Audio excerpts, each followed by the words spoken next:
नमस्कार शेतकरी बांधवांनो, मी गणेश तायडे सह्याद्री ॲग्रो सर्व्हिसेस या यूट्यूब चॅनलमध्ये आपलं सहर्ष स्वागत करतो। शेतकरी बांधवांनो, आपण याआधी आले अद्रक पिकाचे बरेचसे व्हिडिओ बनवले होते। बरेचसे आपण बाजारभाव काय चालू आहे या विषयावरती पण आपण बरेचसे व्हिडिओ बनवले होते। आणि त्याचबरोबर आज आपण जर विचार केला तर एक साधारणपणे 12 ते 15 दिवस झाले होते, त्याआधी आपण एक व्हिडिओ बनवला होता आल्याचे बाजारभावाविषयी। आणि आजची अपडेट तुम्हाला मी देणार आहे की आल्याचे बाजारभाव काय आहे।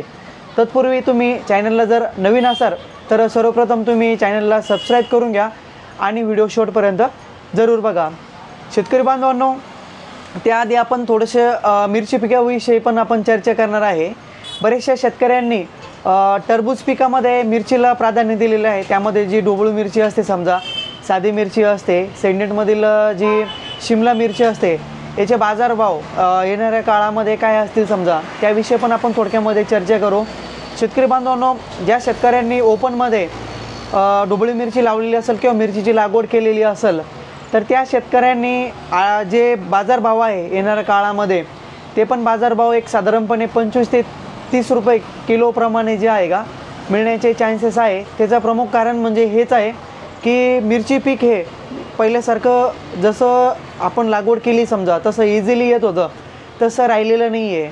मिरचीवरती ब्लॅक थ्रिप्स नावाचा जो थ्रिप्स आहे समजा, त्याने खूप परेशानी केलेली आहे। त्यामुळे मिरची पिकामध्ये सर्व शेतकऱ्यांना मिरची पीक आणणं एवढं पण सोपं झालेलं नाही आहे। तिचं ॲव्हरेज खूप घटत असल्यामुळे मिरचीचे जे बाजारभाव आहे ते पण व्यवस्थित स्थिर राहणार आहे। त्यामुळे ज्या शेतकऱ्यांनी समजा प्लेनमध्ये जर मिरची लावलेली असेल, त्याचबरोबर टरबूजमध्ये आंतरपीक म्हणून जर मिरची घेतलेली असेल तर त्यांना पण बऱ्यापैकी रेट मिळण्याचे चान्सेस आहे। समजा सांगण्याचं कारण हेच आहे की महाराष्ट्रामध्ये जर आपण प्रामुख्याने जर विचार केला तर कलिंगडची लागवड खूप झालेली आहे। कलिंगडमध्ये आंतरपीक म्हणून बऱ्याचशा शेतकऱ्यांनी मिरचीची पण लागवड केलेली आहे। कलिंगडची जास्त लागवड होत असल्यामुळे कलिंगडाला रेट मिळण्याचे चान्सेस कमी असल्यामुळे ज्या शेतकऱ्यांनी मिरची लावलेली असेल तर त्यांना बऱ्यापैकी रेट मिळण्याचे चान्सेस आहे। त्यामुळे ज्या शेतकऱ्यांनी मिरची लागवड केलेली असेल समजा, त्यांनी थोडंफार व्यवस्थित जर नियोजन केलं तरी काही हरकत नाही आहे। त्याचं सांगण्याचं कारण म्हणजे हेच आहे की बऱ्याचशा भागामध्ये टरबूजची लागवड अतिप्रमाणामध्ये झालेली आहे, बऱ्याचशा प्रमाणामध्ये झालेली आहे। तर आंतरपीक ज्या शेतकऱ्यांनी समजा हे घेतलेलं होतं तर त्यांना जर मिरची चांगली आणवायची असेल तर व्यवस्थित नियोजन करा, जेणेकरून आपल्याला रेट व्यवस्थित मिळतील। त्याचबरोबर आपल्या उत्पन्नामध्ये वाढ होण्यासाठी आपल्याला चांगल्या प्रकारे जे आहे का चान्सेस राहतील। त्याचबरोबर शेतकरी मित्रांनो, आजचे आल्याचे जे बाजारभाव आहे हे VIP सुपर माल 2000 पासून तर एक साधारणपणे 2300 रुपयेपर्यंत जे आहे का प्रति क्विंटलप्रमाणे आजचा आल्याचा बाजारभाव आहे।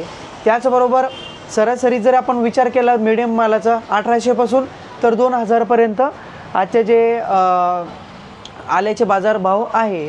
त्याचबरोबर ज्या शेतकऱ्यांचा माल डागी असेल समजा तर त्या शेतकऱ्यांचा डागी माल हा एक साधारणपणे 600 रुपयापासून तर एक 800 रुपयापर्यंत जे आहे का याची खरेदी केलेली आहे।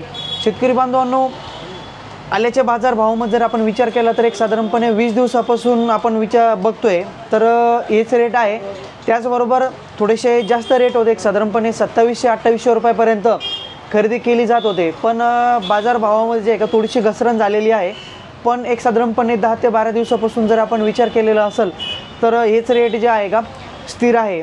शेतकरी बांधवांनो, आज आपण या व्हिडिओमध्ये मिरचीविषयी त्याचबरोबर टरबूजचे बाजारभाव काय राहतील किंवा मग काय आहे सध्याचे याविषयी आपण चर्चा केली। येणाऱ्या काळामध्ये जर काही अपडेट मिळाले तर निश्चितच तुमच्यापर्यंत माहिती पोहोचवण्याचा प्रयत्न करत राहू। शेतकरी बांधवांनो, हा व्हिडिओ जर तुम्हाला आवडला असेल तर व्हिडिओला लाईक जरूर करा। चॅनलला जर नवीन असाल तर चॅनलला सबस्क्राईब करायला विसरू नका। धन्यवाद।